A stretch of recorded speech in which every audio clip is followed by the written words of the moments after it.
नारायणं नमस्कृत्य नरं चैव नरोत्तमं देवीं सरस्वतीं व्यासं ततो जयमुदीरयेत्। कृष्णाय वासुदेवाय हरे परमात्मने प्रणतक्लेशनाशाय गोविन्दाय नमो नमः। राम रामेति रामेति रमे रामे मनोरमे सहस्रनाम तत्तुल्यं राम नाम वरानने। प्रिय भक्तों, मैं बनवासी स्वामी आप लोगों को आज पद्म पुराण का संक्षिप्त चरित्र सुनाएंगे। ये पद्म पुराण 7 खंडों में 692 अध्यायों में 55,000 श्लोकों में वेदव्यास ने तैयार किया है।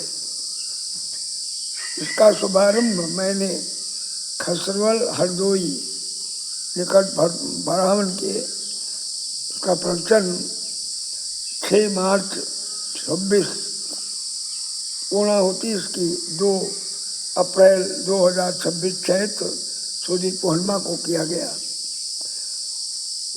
फूलमती के पद कमल बंदो बारंबार, पावन पद्म पुराण की कथा कहूँ सुख सार। बंदो राम लखन पद और सीता सुकुमारी, राधा कृष्ण के पद कमल तिन्हों बारंबार।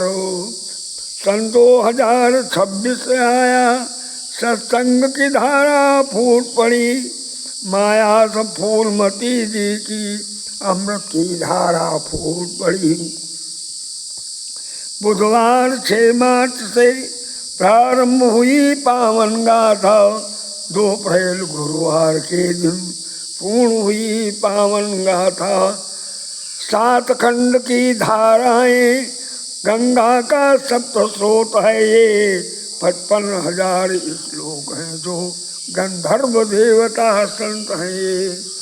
इस पद्म पुराण के अंतर्गत जो है 7 खंड हैं जो गंगा की सप्तधाराओं के समान है। और प्रथम खंड है षष्ठी का, रचना पूरे ब्रह्मांड की है।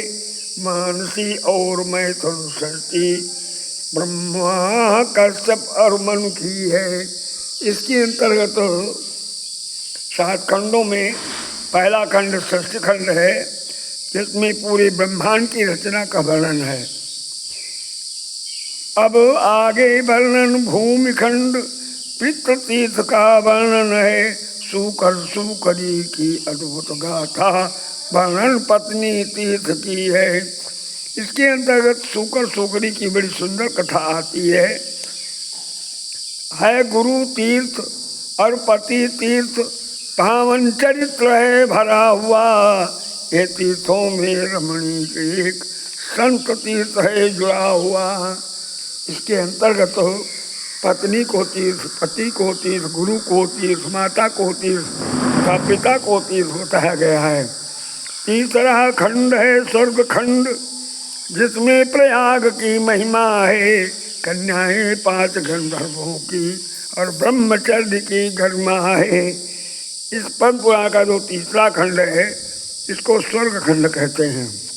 इसके अंतर्गत 5 गंधर्वों की कन्याओं की कथा तथा ब्रह्मचर्य धर्म के पालन की बड़ी सुंदर गाथा है। हो गए पिशाच और पिशाचनी, धर्म नहीं फिर भी छोड़ा, कृपा मिली ऋषि रोमपाद जो गृहस्थ धर्म से है जोड़ा।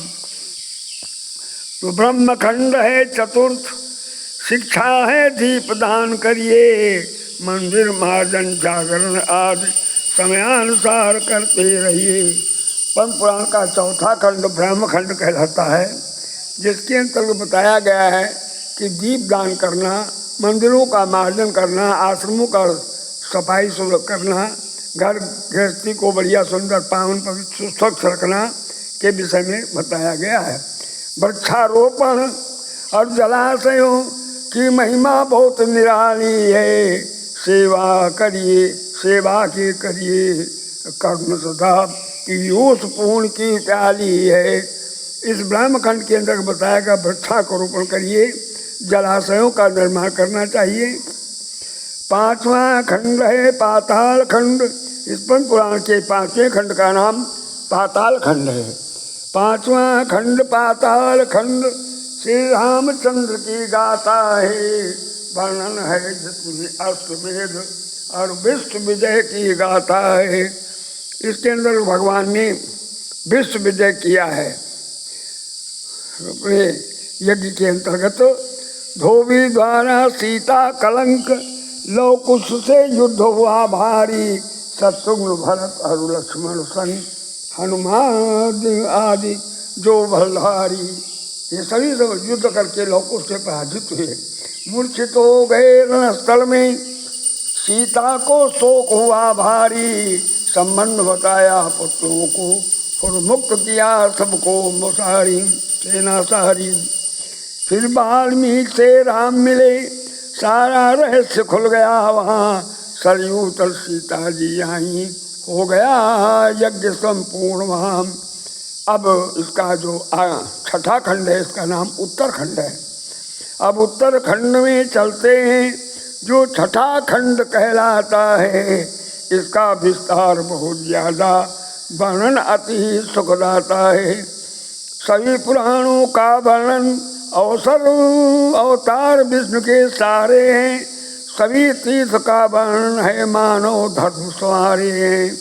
इस उत्तरखंड में 18 पुराणों का नाम आया है, सबका वर्णन, और विष्णु भगवान के समस्त 24 अवतारों का वर्णन, कोट तीर्थों का वर्णन आया है।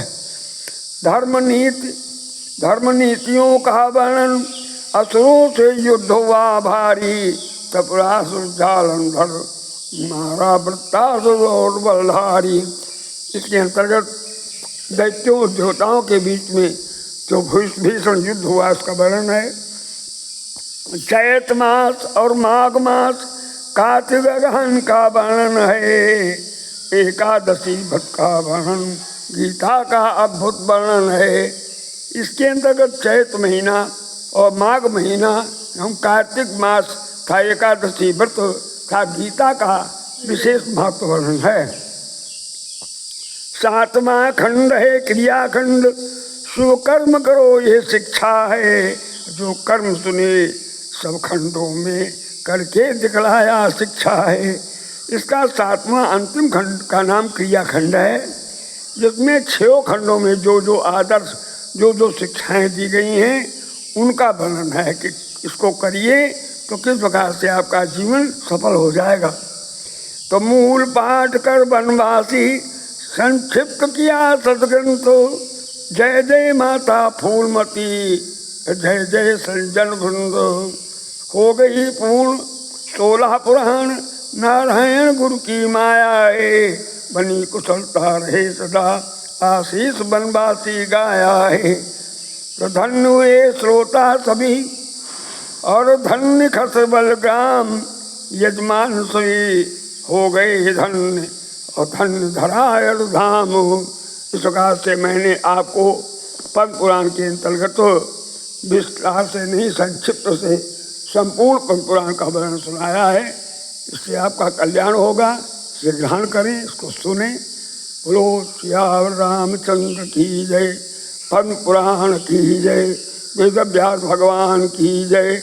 हर हर महादेव।